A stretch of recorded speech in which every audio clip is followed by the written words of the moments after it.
Hello बच्चों, कैसे हो आप सभी। आशा करती हूँ आप सभी स्वस्थ होंगे। चलिए आज की वर्कशीट शुरू करते बेटा।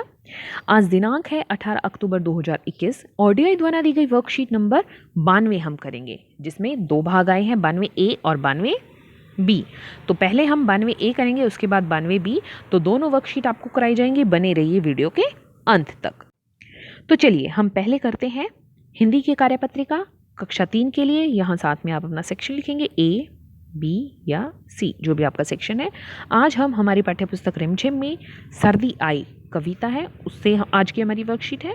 यहाँ आपको अपना नाम और यहाँ पर अपने शिक्षक या शिक्षिका का नाम लिखना है। पिछले पाठ में हमने वर्षा ऋतु के बारे में पढ़ा था। आइए अब हम शिशिर ऋतु से जुड़ी एक कविता सर्दी आई को हाव भाव व लय ताल के साथ पढ़ते हैं और जानते हैं कि सर्दी के मौसम में ठंड से हमारा हाल कैसा हो जाता है। सबने लादे ढेर से कपड़े, चाहे दुबले चाहे तगड़े, नाक सभी की लाल हो गई, सुकड़ी सबकी चाल हो गई, इतनी सर्दी किसने कर दी, अंडे की जम गई जर्दी। तो एक बार फिर से देखते हैं हम ये पंक्तियां बेटा। सबने लादे ढेर से कपड़े, चाहे दुबले चाहे तगड़े, नाक सभी की लाल हो गई, सुकड़ी सबकी चाल हो गई, इतनी सर्दी किसने कर दी, अंडे की जम गई जर्दी। नाक लाल, सुकड़ी चाल, ढेर से कपड़े, चाहे तगड़े, इतनी सर्दी, अंडे की जम जाए जर्दी। तो इस तरह से बहुत से शब्द आए हैं बच्चों। क्या आपने गहरे रंग के शब्दों पर ध्यान दिया? हमारे गहरे रंग के शब्द कौन कौन से हैं? लाल, चाल, कपड़े, तगड़े, सर्दी, जर्दी। ये सब तुकांत शब्द हैं। जिन शब्दों के अंत के वर्ण, उनके स्वर व उच्चारण की ध्वनि समान हो, वे तुकांत शब्द या मिलती जुलती आवाज़ वाले शब्द कहलाते हैं। तो तुकांत शब्द वे होते हैं जिनके अंत के वर्ण, स्वर या उच्चारण समान हो, एक जैसे हो। मिलती जुलती जिनकी आवाज़ आती है उनको हम तुकांत शब्द कहते हैं, जैसे लाल, चाल, कपड़े, तगड़े, जर्दी, सर्दी। प्रश्न 1, नीचे दिए गए शब्दों के लिए दो दो तुकांत शब्द लिखिए। आम, नाम, काम, खेल, रेल, मेल, रोटी, कोटी, मोटी। ठीक है। गीत, मीत, रीत। आप कोई और शब्द भी लिख सकते हैं जो इनके तुकांत हो, इन जैसी आवाज निकालते हो। आम, नाम, काम, खेल, रेल, मेल, रोटी, कोटी, मोटी, गीत, मीत, रीत। आगे देखते हैं प्रश्न 2, सर्दी के मौसम से जुड़े चित्रों को पहचानिए, उन पर सही का निशान लगाइए। अब सर्दी के मौसम से चित्र कौन कौन से जुड़े हैं? क्या हम सर्दी में आइसक्रीम खाते हैं? नहीं। तरबूज खाते हैं? नहीं। मूंगफली खाते हैं? हाँ बिल्कुल खाते हैं। अब ये आग हम कब जलाते हैं? सर्दी के मौसम में। स्वेटर कब डालते हैं? सर्दी के मौसम में। क्या हम नारियल पानी सर्दी के मौसम में पीते हैं? नहीं। हम ये टोपी इस तरह और मफलर कब पहनते हैं? सर्दी के मौसम में। तो हम मूंगफली खाते हैं सर्दी के मौसम में, आग से सिकाई करते हैं, आग सेकते हैं, हाथ सेकते हैं आग में, और ये स्वेटर पहनते हैं, टोपी पहनते हैं, मफलर पहनते हैं। ये हम क्या करते हैं? ये चित्र हमारे सर्दी के मौसम से जुड़े हैं। आगे है प्रश्न 3, बच्चों सर्दी आई कविता लिखने वाले कवि का नाम लिखिए। तो देखिए यहाँ पर, तो ये कविता हमारी लिखी है सफदर हाशमी ने।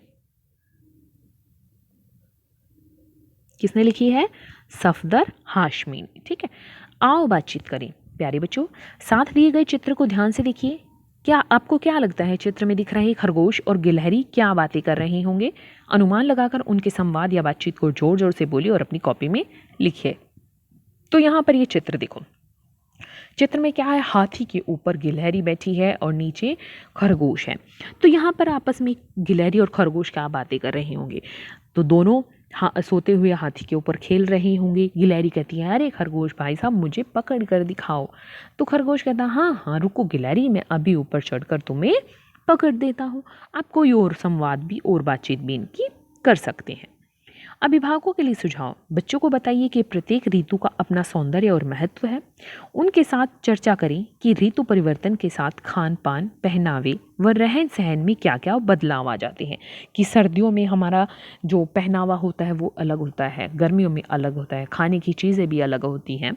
तो इस तरह से आप बच्चों के साथ इस पर बातचीत कर सकते हैं।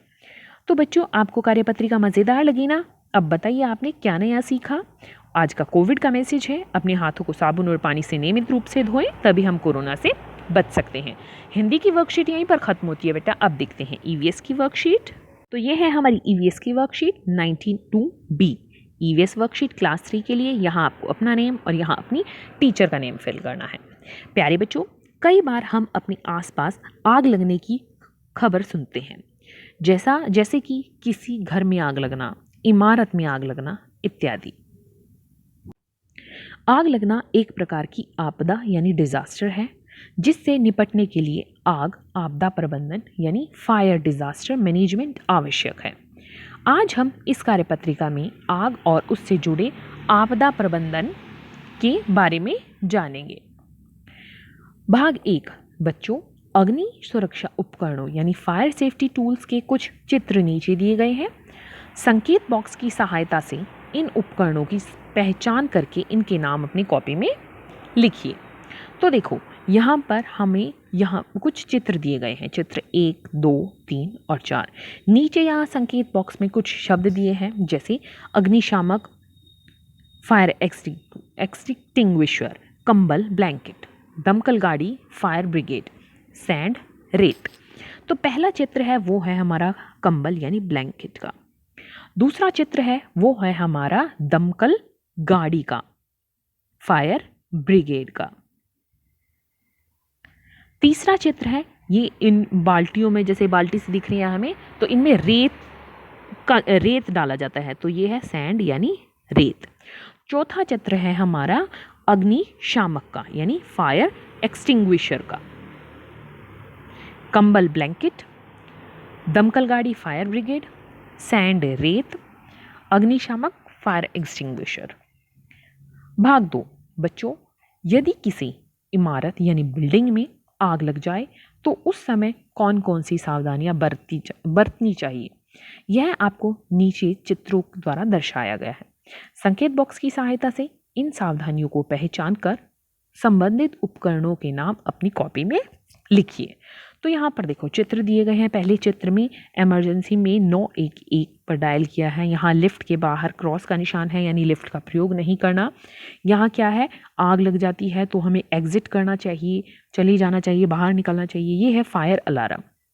संकेत बॉक्स है, फायर अलार्म बजाएं, लिफ्ट का प्रयोग ना करें, आपातकालीन निकासी यानी इमरजेंसी एग्जिट का प्रयोग करें और 911 डायल कर दमकल केंद्र को सूचित करें। तो यहाँ पर आपको कुछ इसी तरह से चित्र बनाकर इनके नीचे दिए गए ये नाम लिखने हैं बेटा। पहला चित्र है, ये है 911 डायल कर दमकल केंद्र को सूचित करें। दूसरा है लिफ्ट का प्रयोग ना करें, लिफ्ट का प्रयोग नहीं करना चाहिए जब हमारी कहीं पर आग लग जाती है, क्योंकि हो सकता है वायरिंग की प्रॉब्लम हो जाए, कहीं पर लाइट की प्रॉब्लम हो जाए और वो लिफ्ट वहीं पर रुक जाए। तीसरा है कि हमें आपातकालीन निकास यानी इमरजेंसी एग्जिट रास्ते से निकल जाना चाहिए। चौथा है फायर अलार्म बजाना चाहिए ताकि सभी अलर्ट हो जाए कि कहीं आग लग गई है। प्रश्न 3, यदि किसी व्यक्ति को आग पकड़ लेती है तो उस दौरान उस व्यक्ति को क्या उपाय अपनाने चाहिए, यह नीचे चित्र द्वारा दर्शाया गया है। संकेत बॉक्स की सहायता से इन उपायों को क्रमानुसार अपनी कॉपी में लिखिए। देखिए क्या है, पहला है आग बुझने तक बार बार रोल करना और आगे पीछे होना। तो यहाँ पर ये चित्र देखिए, सातवें में क्या है, आग लगी हुई है, ये बार बार रोल कर रहा है अपने शरीर को, ठीक है, घूम रहा है इधर से उधर। अगला है घबरा कर भागना नहीं और जहाँ है वहीं रुक जाना। तो ये है हमारा 5वां चित्र।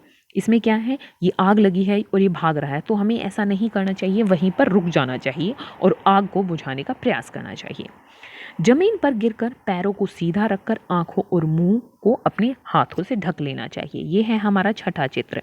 आग लग गई है तो क्या करना चाहिए, हमें सीधा लेटना चाहिए, पैरों को सीधा रखना चाहिए और अपनी आंख और मुंह को हाथ से ढक लेना चाहिए। अभिभावकों के लिए सुझाव है, बच्चों को घर में उपलब्ध ज्वलनशील वस्तुओं से अवगत कराएं व उन्हें उनसे होने वाली हानियों को समझाएं। आज का कोविड का मैसेज है कि जब भी हम घर से बाहर जाएं हमें सोशल डिस्टेंस मेंटेन रखना चाहिए, तभी हम कोरोना को हरा सकते हैं। आज की वर्कशीट यहीं पर ख़त्म होती है बेटा, फिर मिलते हैं एक नई वर्कशीट के साथ। तब तक के लिए अपना ध्यान रखना। धन्यवाद।